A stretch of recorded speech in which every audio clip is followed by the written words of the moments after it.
말씀 마태복음 21장 33절에서 46절 말씀입니다. 다른 한 비유를 들으라. 한 집 주인이 포도원을 만들어 산울타리를 두르고 거기에 적잖은 틀을 만들고 망대를 짓고 농부들이 세를 주고 타국에 갔더니 열매 거둘 때가 가까우매 그 열매를 받으려고 자기 종들을 농부들에게 보내니 농부들이 종들을 잡아 하나는 심히 때리고 하나는 죽이고 하나는 돌로 쳤거늘 다시 다른 종을 처음보다 많이 보내니 그들에게도 그렇게 하였는지라. 그의 자기 아들을 보내며 이르되 그들이 내 아들을 존재하리라 하였더니 농부들이 그 아들을 보고 서로 말하되 이는 상속자 죽이자 그의 유산을 차지하자 하고 이에 잡아 포도원 밖에 내쫓아 죽였느니라. 그러면 포도원 주인이 올 때에 그 농부를 어떻게 하겠느냐. 그들이 말하되 그 악한 자들을 진멸하고 포도원은 제때 열매를 바칠 만한 다른 농부에게 세를 줄지니이다. 예수께서 이르시되 너희가 성경에 건축자들이 버린 돌이 모퉁이의 돌이 되었나니 이것은 주로 말미암아 된 것이요 우리 눈에 기이하도다 함을 읽어본 일이 없느냐. 그러므로 내가 너희에게 이르노니 하나님 나라를 너희는 빼앗기고 그 나라에 열매 맺는 백성을 받으리라. 이 돌 위에 떨어지는 자는 깨어지겠고 이 돌들이 사람 위에 떨어지면 그를 가루로 만들어 흩으시리라 하시니 대제사장과 바리새인이 예수의 비유를 듣고 자기들을 가리켜 말씀하신 줄 알고 자꾸자 않아 무리를 무서워하니 이는 그들이 예수를 선지자로 아니었더라. 하나님은 모든 인생에게 축복과 저주를 선택하게 하셨습니다. 하나님 모든 인생에게 심는 대로 거두고 행한 대로 받을 수 있는 길을 만들어 주시고 인생들에게 선택하도록 기회를 주셨습니다. 우리가 축복을 선택하고 그 축복의 길을 걸으면 축복을 받고 우리가 저주를 선택하고 저주의 길을 걸으면 저주를 받습니다. 예수님은 어떤 환경과 조건 속에서도 저주의 길을 선택하고 걷는 자들에게 축복의 길로 돌아올 수 있도록 회개할 수 있는 기회를 주시고 또 회개할 수 있도록 깨닫게 하시고 은혜를 베풀어 주시고 있습니다. 축복의 길을 한번 선택하고 그 길을 가는 사람은 축복이 영원토록 보장된 것은 아닙니다. 하나님이 주시는 축복을 계속해서 받고 누리려고 한다면 소멸되지 않으려고 하나님의 말씀을 듣고 그 말씀대로 행하고 그 말씀대로 행하지 못하게 하는 악한 영들과의 싸움에서 날마다 승리해야 하는 것입니다. 악한 영들은 우리가 하나님 주시는 축복을 받기를 원치 않습니다.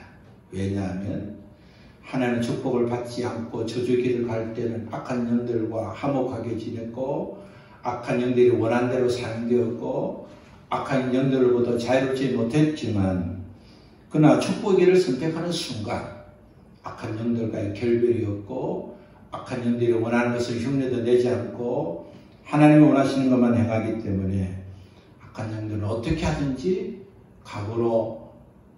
과거에서 미래로 가지 못하도록 살던 대로 살도록 해방하기 때문에 그렇습니다. 그렇기 때문에 축복의 길을 걷는 사람은 교만하지 않도록 조심해야 합니다. 모든 죄의 시작은 교만으로부터 시작이 됩니다. 교만하면 패망하고 교만하면 악한 영들의 미혹을 쉽게 받고 그래서 넘어지게 되는 것입니다. 저주의 길, 사망의 길, 소망 없는 길을 걷는 사람은 영원토록 저주받고 사망의 길로 걷는 것은 아닙니다. 그들도 언제든지 가던 길을 회개하고 멈추고 우리 주 예수 그리스도 이름으로 회개하고 고백하고 믿음으로 살기를 작정하면 우리 하나님께서 용서해 주시고 축복의 길로 갈 수 있도록 길을 열어주시는 것입니다. 인생의 방향을 바꾸는 것은 교만을 버리고 회개하는 것입니다. 우리가 예수님 잘 믿고 잘 살아면 이만하면 됐다, 다 하나님 은혜다 그렇게 생각하면 망하는 길로 갈 수 있습니다. 하나님 지금까지 산 것도 하나님의 은혜고 앞으로 사는 것도 하나님의 은혜고 제가 잘해서 잘 사는 것 아니라 하나님이 은혜를 주셔서 잘 사는 겁니다. 하나님 제가 교만하지 않도록 도와주시고 늘 하나님 앞에 겸손한 영을 부어주세요. 이만하면 됐다 할 때가 넘어질 때입니다. 내가 이렇게 해서 이렇게 살았다 할 때는 넘어질 때입니다. 언제나 하나님 앞에 겸손한 마음을 가지고 살 때 우리가 저주의 길을 가는 사람이 회개할 수 있고 또 축복의 길을 가는 사람이 계속해서 축복의 길을 갈 수가 있는 것입니다. 예수님께서 십자가 달렸을 때에 그 예수님 십자가 양편에 두 명의 강도가 좌우에 십자가에 달렸습니다. 두 강도는 예수님의 십자가 위에 유대인의 왕이라는 팻말이 붙은 것을 보았습니다. 예수님의 제면 본 두 명의 강도는 십자가에서 고통스러워하는 가운데 있으면서도 예수님을 욕했습니다. 이스라엘 왕이면 십자가에서 내려오라. 그러면 우리가 믿겠다고 조롱했습니다. 누가복음 23장 39절에서 41절을 보면 그 두 명의 강도가 예수님을 조롱하고 욕했지만 한 명의 강도는 주님의 나라가 임할 때 나를 생각해 달라고 그는 자신의 전제를 회개하고 주님의 긍휼을 구했습니다. 그러나 주님은 오늘 내가 너와 함께 나그네 있으리라고 약속해 주었습니다. 주님이 십자가에 달려 고통 가운데 있으면서도 주님을 바라보고 긍휼히 여겨달라고 구하는 자에게 은혜를 베풀어 주셨고 지옥 갈 인생을 천국 가게 하셨고 저주의 길로 가던 자가 축복의 길로 가게 했습니다. 똑같은 제명으로 똑같이 죽게 되는 순간이 있었지만 그러나 반면에 그들은 주님 곁에 있었기 때문에 똑같이 주님 바라보고 회개할 기회도 있었습니다. 하나님은 우리에게 동일한 기회를 주십니다. 오늘 우리가 환경과 시대와 조건을 탓하지 않고 부모를 잘못 만났다, 환경이 좋지 않았다, 가난 가운데 살았다, 교사가 나빴다, 친구를 잘못 만났다, 우리가 변명할 수 있는 요지가 많지만 그러나 나는 그 환경과 여건 속에서 살지 않고 주님 바라보고 믿음으로 새 인생을 살겠다고 결심하고 저주의 길을 가던 자가 저주를 끊고 축복의 길로 가기를 결정하고 지나온 삶을 회개하고 주님 앞에 은혜를 구하면 두 명의 강도 가운데 한 명이 구원받아 나그네 이르는 축복을 받은 것처럼 우리에게도 그런 축복이 있다는 사실을 우리는 믿고 그렇게 살아야 하는 것입니다. 유대 대제사장과 바리새인과 같은 지도자들은 하나님의 백성을 구원하고 그 구원의 길로 인도하시는 하나님을 전하고 많은 열매를 맺어야 함에도 불구하고 그들은 하나님 주신 사명보다 자신의 이익만 생각하는 자가 되었습니다. 예수님은 말씀대로 이 땅에 오셨지만 그들은 말씀을 알고 가르치는 자였지만 우리 주님을 알아보지 못하고 오히려 주님을 핍박하고 구원의 길로 인도하시는 주님의 사역을 방해했습니다. 그러나 주님은 그들을 용서하시기를 원하시고 회개하고 돌아올 기회를 주시기 위해서 두 가지 비유를 들어서 말씀해 주었습니다. 첫 번째 비유는 보돈 농부인 아버지가 큰아들에게 얘야 너 내 밭에 가서 일을 해라고 했을 때 큰아들은 가겠습니다 하고 대답하고 가지 않았고 둘째 아들에게 얘야 내 아버지 보돈에 가서 일을 했을 때 둘째 아들은 싫어요 가지 않겠습니다 했지만 그가 회개하고 아버지가 말씀하신 대로 보돈에 가서 일했는데 그러면 둘 중에 누가 아버지의 뜻대로 가했느냐고 주님이 말씀을 듣는 그들에게 질문했습니다. 그들은 주님의 질문을 듣고 당연히 회개하고 보돈에서 일한 둘째 아들이라고 대답했습니다.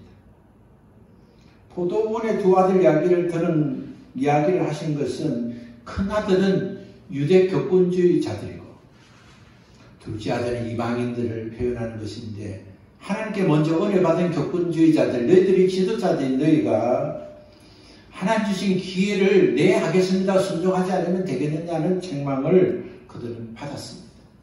그들은 자기들에게 책망하는 줄 알았습니다. 그들에게 회개할 기회를 주신 것을 알았습니다. 그러나 그들은 회개하지 않았습니다.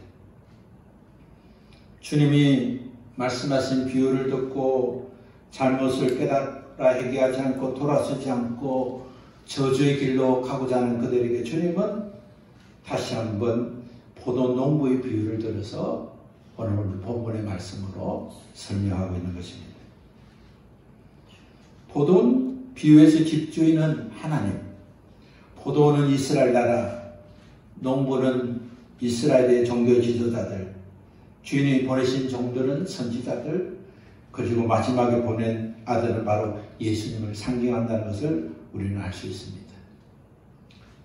이 비유를 풀이하면 하나님께서 이스라엘 민족을 자기 백성으로 선택하시고 율법을 보호벽으로 삼고 예루살렘을 접지하는 구유와 은혜의 진원지로 삼으시고 그리고 망대인 성전에서 예배를 드리며 예배를 통하여서 하나님이 이스라엘 지키실 계획을 듣게 하시고 그리고 대제사장과 장로와 종교 지도자들에게 믿음의 열매를 많이 맺도록 그렇게 하나님께서 은혜를 베풀어 주셨지만 주인 되신 하나님이 주신 포도에서 열매를 맺으면 그 열매를 자기 것으로 취하고 그 열매를 받으려고 하고 보낸 선지자들을 죽이고 핍박하고 그러자 주인 되신 하나님께서 최종적으로 아들 예수 그리스도를 보내셨는데 그도 메시아인 줄 알지 않고 그를 성문 밖으로 내쳐 죽였다는 말씀으로 비유로 설명하고 있는 것입니다.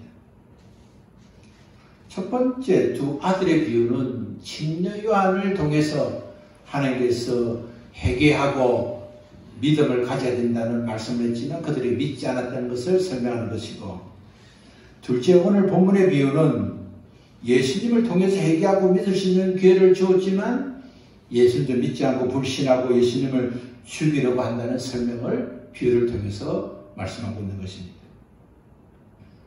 예수님께서 이 두 가지 비유를 통해서 하나님의 구원사에게 역사적 과정을 설명하시고 반역을 담당하고 있는 종교지도자들의 폐역한 죄를 지적하시면서 불법으로 행했던 것들은 다 몰락하고 회개와 진례와 믿음으로 인하여 새로운 신약 시대가 전개될 것이라는 것을 말씀하고 있는 것입니다. 간략하게 말씀드리면 구원은 행함이 아니라 믿음으로 얻는 것이라는 사실을 말씀해 주고 있는 것입니다. 하나님께서 율법을 주시고 그 삶의 열매를 기대해서 선지자를 보내셨습니다. 그러면 그들은 선지자들에게 구원의 열매, 사랑의 열매, 하나님 주신 은혜의 열매를 맺고 드려야 함에도 불구하고 오히려 죽이자 최종적으로 그 아들 예수 그리스도를 보내셨지만 대제사장과 선지자, 대제사장과 장로들이 알고도 예수님을 빌라도에게 내어주어 십자가에 죽게 한 것은 예수님이 하나님의 구원 사역의 최종 단계이며 구원을 완성하는 단계인 것을 우리가 알게 되는 것입니다. 하나님은 인류의 구속 사역을 위해서 예수 그리스도를 통해서 대속 사역을 통해서 완성하셨습니다. 율법과 예언은 침례 요한의 때로 마지막이 되고 예수님부터 복음의 시대가 열리게 된 것입니다. 복음의 시대를 열었던 사도행전의 기록, 그것도 사도행전 2장 38절과 39절을 보면 저주의 길에서 축복의 길로 돌아서려면 어떤 것을 해야 될 것인지를 정확하고 명확하게 설명하고 있습니다.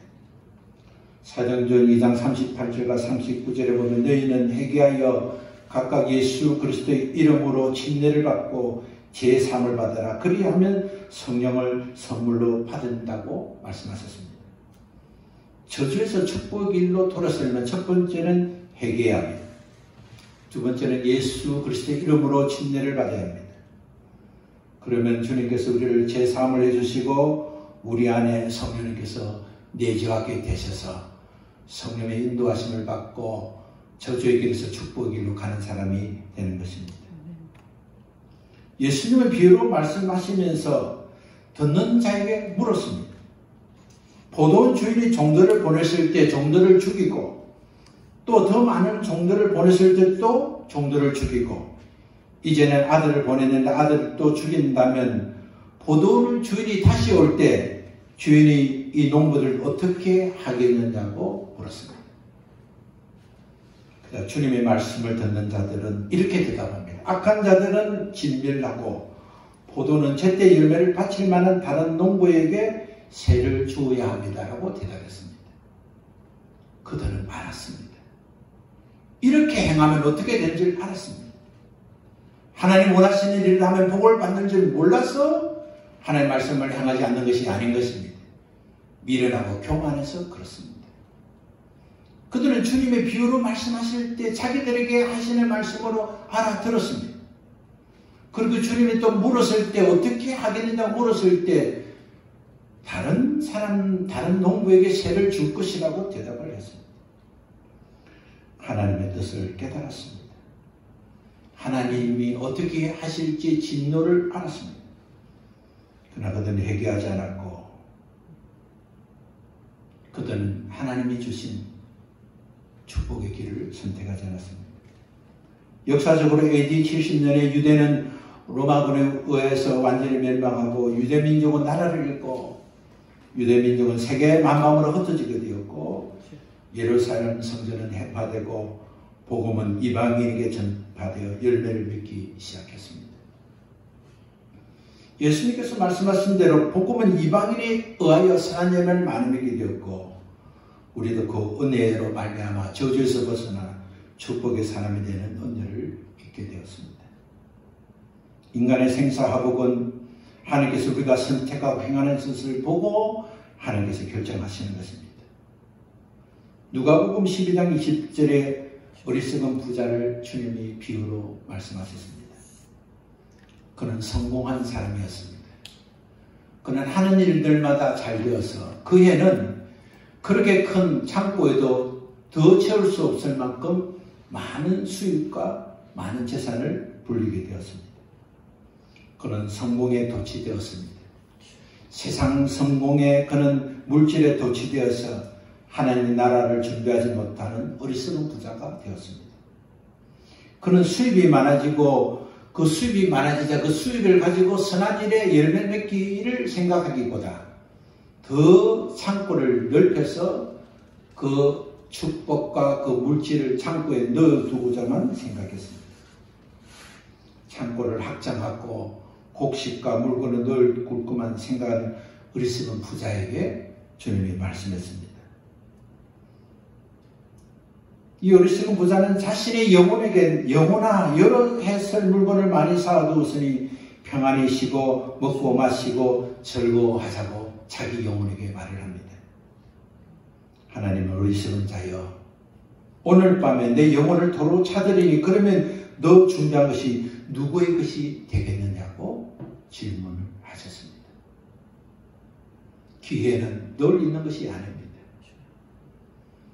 부자가 되기 위해서 그는 많은 노력을 했을 것이고 많은 지혜를 하나님께서 주심으로 그는 부자가 되었을 것입니다. 그는 많은 재산과 소유를 넣을 만한 창고가 이미 준비가 되어 있습니다. 그에 더 많은 것으로 채워졌다면 더 남는 것은 가난한 자에게 주님이 원하시는 그 손길이 되어서 도울 자를 찾고 도울 자에게 하나님의 은혜를 전해야 됨에도 불구하고 그는 더 편하게 더 힘을 얻고 그는 자신의 안락과 영함을 생각했습니다. 예수님 믿고 사는 사람은 가난하게 살아야 되는 것이 아닙니다. 예수님 믿는 사람은 믿음으로 준비하고 저금도 하고 또 창고도 필요하고 많은 것을 준비하는 것이 필요합니다. 그러나 하나님께서 더 넉넉히 줄 때 또 하나님은 넉넉히 주시고 계실 때 자기만을 생각하지 않고 타인을 생각하는 자가 되어야 됩니다. 하나님께서 나에게 주신 축복의 원인이 있고 하나님께서 내게 주신 은혜의 원인이 있는 것은 하나님께서 더 많은 일을 해서 더 많은 상급을 쌓고 천국에서 부유한 자로 살기 위한 하나님 주신 축복인 줄 알고 주님이 주신 걸 가지고 주님의 나를 위해서 사용하면 주님께서 기뻐하시고 내가 영원토록 복을 받는다는 사실을 깨달아야 하는 것입니다. 주님 앞에서 쓰임받는 것은 낭비가 아니라 지출도 아니라 투자인 것입니다. 그것은 하나님 나라에서 나를 위해서 준비하신 천국 나의 집을 짓는 재료가 되고 미천이 되고 원인이 되고 결과가 되는 것입니다. 인생의 길에는 언제나 생명과 사망, 복과 저주의 길이 준비되어 있습니다. 모든 인생은 항상 그 분기점에 서 있습니다. 그리고 인간으로 하여금 어느 길을 가느냐에 따라서 그의 믿음이 무엇인가를 확인할 수가 있습니다.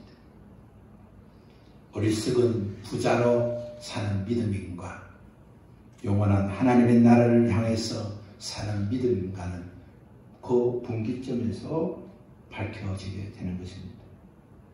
세상을 보는 눈이 밝아지면 하나님을 보는 눈이 어두워집니다.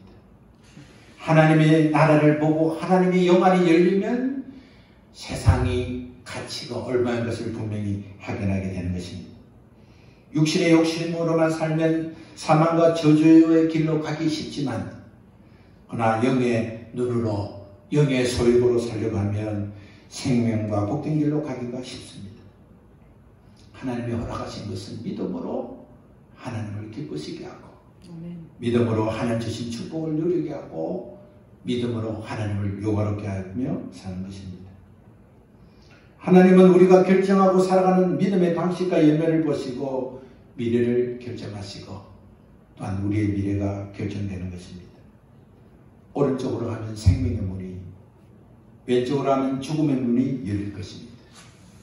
하나님을 믿고 순종하는 자가 되면 하나님의 말씀에 순종한 양이 되어서 오른쪽으로 가게 되고, 하나님의 말씀을 믿지 않고 불순종하면 염소처럼 왼쪽으로 가게 될 것이라고 주님이 말씀했습니다. 하나님의 말씀에 순종하는 것은 납득하고 이해하고 동의되어서 순종하는 것이 아닌 것입니다. 베드로가 주님 앞에 쓰임받는 사도가 되기 전에 그는 밤이 맞도록 거물을 내렸지만 고기를 잡지 못했습니다. 그는 이른 아침에 주님의 방문을 맞이하게 되었고, 한 마리의 고기를 잡지 못한 베드로에게 주님은 깊은 곳에 가서 거물을 내리라고 말씀했습니다. 베드로는 그가 천직으로 여기고 업으로 갈릴리에서 살았기 때문에 갈릴리 바다는 밤에 고기를 잡아야 되고, 얕은 곳에 고기를 잡는 것은 그는 너무나 분명하게 알고 있는 사실이었습니다. 아무리 주님이시라도 이른 아침에 깊은 곳에 거물을 내린다고 고기가 잡힐 리가 만무하다는 것을 베드로는 알았습니다. 베드로는 주님이 말씀하신 대로 하면 고기를 많이 잡을 것이라고 확신하고 깊은 곳으로 가는 것이 아니라, 주님이 말씀하셨기 때문에 그냥 말씀에 의지하여 거물을 내렸을 뿐입니다. 그러나 주님은 깊은 곳에 거물을 내리는 베드로에게 거물에 가득 채워지는 축복을 안겨주었습니다. 주님이 말씀하시면 주님 말씀대로 순종하는 것은 내 인격으로, 경험으로, 신앙으로, 사상으로 이어져서 순종하는 것이 아니라, 주님이 말씀하신 것이 분명하다면 그것이 내 생각과 너무나 다르고 내가 기대하는 결과가 너무나 다르겠지만, 그러나 주님이 말씀하신 것은 반드시 나에게 복을 주시기 위함이고, 주님이 말씀하신 것은 내 영혼이 잘되고 범사가 잘되게 하시는 주님의 뜻이 있는 것이기 때문에, 혹 손해가 된다더라도, 혹 어리석은 수고가 된다더라도 주님의 뜻대로 하겠습니다 하고 순종하는 자가 되어야 하는 것입니다. 순종은 자기 의지를 포기하는 것입니다. 순종은 자기의 합리적 생각을 내려놓는 것입니다. 나는 어쩔 수 없지 않습니까? 나는 이것이 한계이지 않습니까? 나는 이것이 나의 최선인 것을 주님이 아시지 않습니까? 라고 말하는 것이 아니라, 주님 힘들고 어렵고 한계처럼 느끼지만 그러나 주님이 말씀하시면 순종하는 사람이 되고 싶습니다. 주님 순종할 수 있는 믿음을 주시고 순종할 수 있는 결단을 달라고, 순종할 때 기적이 일어나고 역사가 일어나고 저주의 길에서 축복의 길로 갈 수 있는 것입니다. 지금까지 내가 알고 있는 지식과 지혜와 경험이 아니라 하나님이 말씀하시는 말씀과 성령의 감화하심에 따라 살 수 있는 자가 되어야만 우리는 단단하게도 축복의 길을 가게 되고, 축복의 길로 가기를 원하는 자에게 그 길을 안내할 수가 있는 것입니다. 어리석은 부자는 부자로 살았고 부자가 되었지만 여전히 가난하고 어려운 사람을 볼 수 없는 어리석은 부자였습니다. 아마도 그는 그렇게 생각했을 것입니다. 가난한 자는 다 가난한 대로 이유가 있고 부자는 다 부자가 되는 이유가 있기 때문에 가난한 자는 가난해도 된다고 생각했을 것입니다. 하나님 우리에게 주신 재능은 다른 사람에게 기부할 때 하나님 그 주신 재능에 빛이 나고 그 재능이 하나님을 위한 상급이 되고 축복이 되는 것입니다. 우리는 섬김을 받으려고 하고 섬기려 하지 않습니다. 모든 신앙의 기초는 섬김으로 시작된 것입니다. 작은 것이라도 나에게 준 시간, 나에게 준 물질, 나에게 주신 건강, 나에게 주신 소유를 다른 사람을 기쁘기 위해서 사용되는 것, 그것이 바로 축복의 길을 던던하게 걸어가는 믿음의 사람이 되는 것입니다. 신앙은 무엇입니까? 그것은 바로 하나님을 사랑하고 이웃을 사랑하는 것입니다. 하나님을 사랑하고 이웃을 사랑하는 것이 무엇입니까? 그것은 교만하지 않고 희생하고 섬기는 것입니다. 예수님은 악한 농부의 비유를 통해서 대제사장과 장로들에게 예수님이 하나님 보내신 아들인 것을 알려주셨습니다. 그리고 이어서 주님께서 버린들 모퉁이 도림을 다시 한번 그들에게 말씀하시면서 자신의 메시아 되심을 말씀해 주었습니다. 예수님께서는 유대 건축자들이 버린 돌을 이방인 건축자들이 욕이나 머릿돌로 사용할 것이라고 말씀했습니다. 이 돌을 버린 자들은 이 돌로 인하여 멸망하게 될 것을 말씀해 주셨습니다. 하나님 모세에게 돌 위에 율법을 새겨 주셨습니다. 모세는 혈기와 분노로 그 돌판을 던져 깨뜨리자 하나님 다시 한번 돌판을 준비해서 가져오게 하셨고 그 돌판 위에 하나님 율법을 새겨 주셨습니다. 메시아로 오신 주님은 산돌이 되시고 그 돌 위에 기록된 말씀을 우리 마음속에 새겨 주시기 위해서 오셨고 우리가 회개하고 진리하고 예수 그리스도를 나의 주님으로 고백할 때에 성령님께서 우리 안에 내주하시고 우리 안에 성전으로 삼아주시고 우리 안에 하나님의 말씀을 새겨주셨습니다.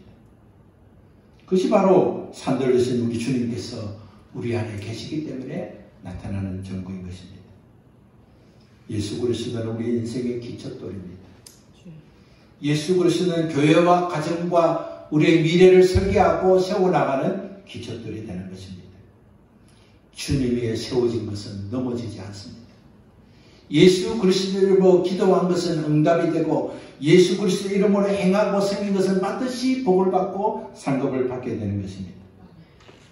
건축자들이 버린 돌이 모퉁이 돌이 되었다는 말씀은 시편 118편 22절에 기록된 말씀입니다.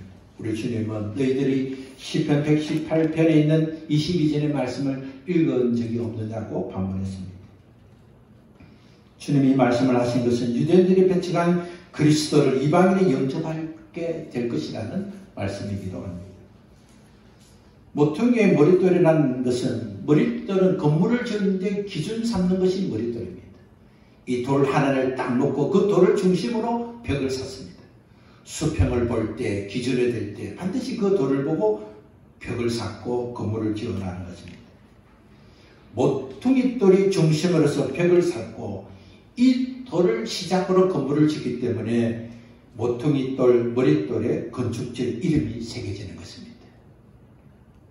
따라서 이 돌은 건물 짓는 데 없어서는 안 될 가장 중요한 돌이고 이 돌을 유대인들이 집을 짓는 전문적인 건축자재라고 자처하면서도 이것을 중요한 돌로 여기지 않고 머릿돌은 예수 그리스도를 배척하고 버림으로 그러나 이방인들은 그 돌을 지하여 머릿돌로 삼고 예수님을 생명의 주님으로 영접하고 신령한 집을 짓는 일에 그들을 사용한 것입니다.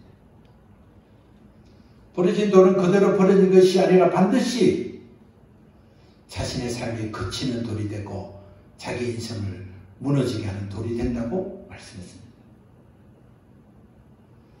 주님을 버리면 그 버림을 통해서 저주를 받게 되는 것입니다.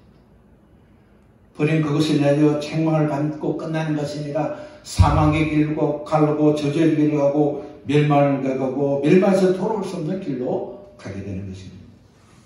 예수님께서 이 돌 위에 떨어지는 사람은 깨어지고 이 돌이 사람이 떨어지면 그 사람은 가루가 되고 흩어진다고 말씀했습니다.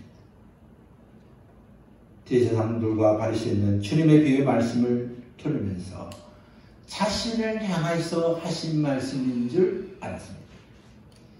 그러나 그들은 깨닫지 않고 회개하지 않고 오히려 예수님을 잡으려고 했습니다. 그들이 찾지 못한 것은 주님이 두려워서가 아니라 사람들이 예수님을 선지자로 여기기 때문에 사람을 두려워서 행하지 않았습니다. 인생을 살면서 사람을 두려워하는 사람은 망합니다. 그러나 하나님을 두려워하는 사람은 흥하게 되는 것입니다. 사람의 눈을 속이는 것은 속일 수 있어도 하나님의 눈은 속일 수가 없는 것입니다. 우리는 늘 고람대와 같은 마음으로 나는 하나님 앞에 살고 있다.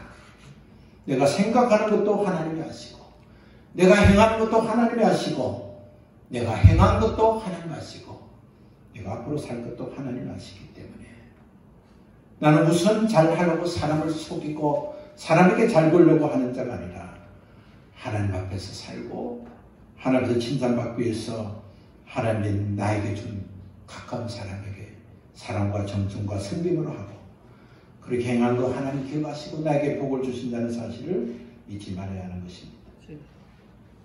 예수님께서 비유로 그들을 책망하신 이유는 그들이 지옥 가고 사망의 길로 망하려는 것이 아니라 그들의 잘못을 깨닫고 회개하고 멸망에서 돌이키기를 원하셔서 주님이 말씀하셨습니다. 그러나 그들은 회개하지 않았습니다. 사도행전 2장 38절에 말 약속대로 누구든지 회개하고 예수님 믿으면 구원을 받습니다. 구원은 회개로부터 시작되고 회개한 자는 믿음으로 살아야 구원을 완성할 수 있는 것입니다. 회개하지 않고 믿는 믿음은 죽은 믿음입니다. 회개했지만 예수님 믿지 않고 사는 것은 구원을 받지 못하는 믿음입니다. 이것은 단 이래에 끝나는 것이 아니라 주님이 부르시는 그날까지 잘못된 것을 발견할 때마다 회개하고 하나님이 원하지 않는 일을 분별할 때마다 회개하고 그렇게 사는 것은 예수님 안에서 살지 않고 예수님 믿지 않는 행위라는 것을 알고 회개하고 예수님 믿으면 구원을 받고 하나님의 축복을 받게 되는 것입니다. 아멘. 회개의 기회는 영원하지 않습니다. 대제사장과 바리새인과 유대 지도자에게도 회개할 기회도 계속 주어지지 않았습니다. 회개는 죄를 깨달았을 때 즉시 회개해야 합니다. 용서받고 자유를 누리기를 원하지 않는 악한 영들은 언제나 기회가 있다고 말을 합니다. 나중에 기도할 시간에 회개해. 상대에게 좀 기회를 주어서 상대도 미안하다 할 때 그때 회개해. 근데 마음이 좀 가라앉으면 회개해. 지금 이 상황에서 무슨 회개야? 여러 가지 유혹과 미혹으로 회개할 기회를 놓치게 합니다. 그때 우리는 결단하고 주 예수 그리스도의 이름으로 하나님 혈기 분노의 죄를 회개합니다. 미워한 죄를 회개합니다. 하나님 앞에 바로 살지 않고 교만한 죄를 회개합니다. 우리가 단번에 회개를 외칠 때 악한 영들은 떠나가고 용서받고 믿음의 통로가 열리고 축복의 통로가 열리게 되는 것입니다. 아멘. 대제사장과 바리새인은 예수님의 비유를 통해서 그들의 죄를 알았지만 그들은 회개하지 않았고 우리 예수님을 박해하도록 마음을 먹었습니다. 그들은 저주를 선택했습니다. 오늘 우리는 믿음의 사람이고 하나님 주신 축복을 받는다고 해서 또 하나님 그렇게 약속했어서 저절로 축복이 오는 것이 아닌 것입니다. 행한 대로 심는 대로 거두는 것입니다. 악한 영들은 하나님이 원하신 대로 행하도록 심도록 우리를 그냥 두지 않습니다.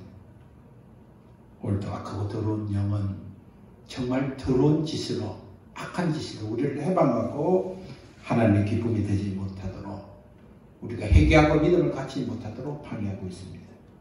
그럴 때마다 우리는 예수 그리스도 이름으로 축복을 선택한 믿음의 사람답게 하나님 주신 은혜의 길을 걷는 사람답게 날마다 우리에게 찾아오는 유혹과 저주를 책망하고 예수 그리스도의 보혈로 예수 그리스도 이름으로 날마다 승리해서 선택한 저주가 아니라 선택한 축복으로 날마다 축복을 누리는 귀한 축복의 사람 되시기를 우리 주님 예수님 이름으로 축원합니다. 아멘. 우리 함께 일어나서 찬송합니다.